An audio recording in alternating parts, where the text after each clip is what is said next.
резистор, или как он правильно называется, я не помню. Он у нас трещит, свистит.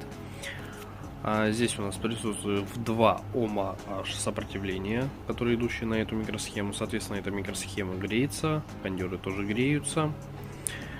Здесь точно такая же микросхема стоит, с ней все у нас в порядке. В общем, матрица у нас в коротыше.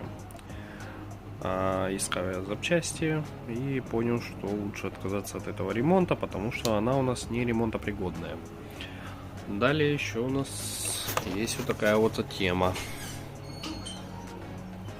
У нас вытек электролит. Так что всем до свидания, всем пока.